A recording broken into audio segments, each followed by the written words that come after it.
about the Bargue drawings. I remember the time when I came to Angel Academy and I was introduced to the Bargue drawings, and the first Bargue drawing that I did was the foot. And even though I was, I think, a few days, maybe 10 days or more late starting the trimester, everybody's working on their Bargue drawings.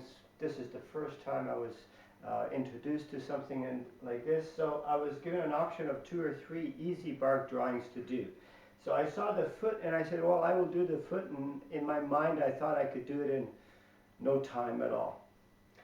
And so I was introduced to the setup, how to set it up and how to start it, and I began on it, and as I began to work on it, to draw the outlines and to draw all the measuring and everything, because doing a Bargue drawing just by eye is not a good way to start. I find it's not a good way to start, because first we need to train our eye to be sharp, to be exact, and as we train our eye to be exact, we become aware of the differences in our mind's eye and in our measuring eye by mechanical means measuring. So what I used to work on this first Bargue drawing was a string, a red string. Let me get a red string just for a second. That way.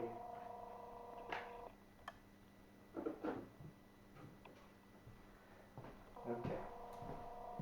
So all of this was new for me, like I said. And I was introduced to a string, and I would wrap the string like this on my finger, and then I would move my thumbs along to where the length of something I want to measure. So I would measure the original very precisely, and then I would transfer that measurement on the drawing where my paper is. And that's how I would measure out all the proportions. And when I got there and I was introduced how to do it, I just did it. I just did it how I was told to do it. I didn't understand exactly why I needed to do it like that, because I've never done it like that. But I see the results from the previous students, and the work that they did was fantastic. So it must be something that they're doing right. So I just continued with each individual Bargue drawing. So the first drawings that I did, or the 4 drawings that I did, the Bargue drawings, are these in front of us. This one being the easiest, learning how to measure, and simple halftones and no details in the light. Or defining the shadows, defining reflected light a little bit here, and defining half shadows or half tones, as some would put it. Also this part here, the idea here is to make it seem very flat. So controlling a tone was also an exercise. The next Bargue drawing had more halftone detail work into it. So it was more difficult for a beginner like me. Even though I've studied architectural drafting, I've studied mechanical drafting, I've done portrait, I've done landscapes, I've done different kinds of drawings and paintings, but never something like this. So being introduced to do a refined pencil drawing and tone coloring with graphite like that was something totally strange for me, new in a way, strange. An interesting part was when I was doing the eye.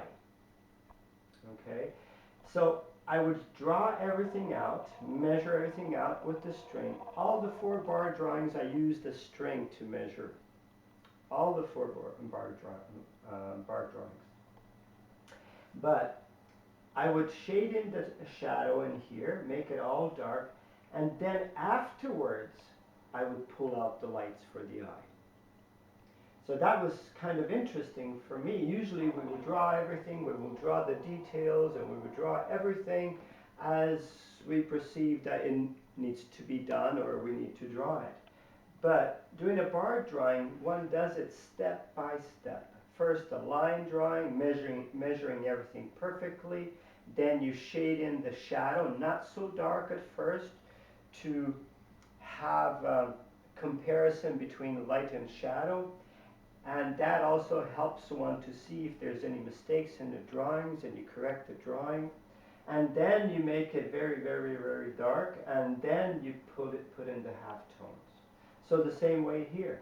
First a drawing of the shape of the shadow, darkening in everything, and then you start to work on the halftone and in the detail in the halftone. The third bark drawing that I did was this bambino, this little boy, and it was quite interesting for me because after doing the first two drawings, the third was not so difficult for me anymore because I knew the process. I knew what I had to do. And so if somebody asked me how long does it take to do one drawing, well, when I first got this assignment, I thought I would do it in a day or two. It would be finished. Well, it would have been done in a day or two if I did it in 30 hours, okay? Because that's how long it took me to do it, 30 hours. And the second bark drawing as well, the third bark drawing as well. The fourth bark drawing took me a little bit longer. Because with the fourth bark drawing, there's a lot more subtleties in the values, in the halftones, and in the lights. So each progression, each step brings you to the final, to where you do a full rendering of the figure or the subject that one is doing. Now one can do bark drawing like this, or one can do another type of bark drawing. There's different bark drawings that one can do.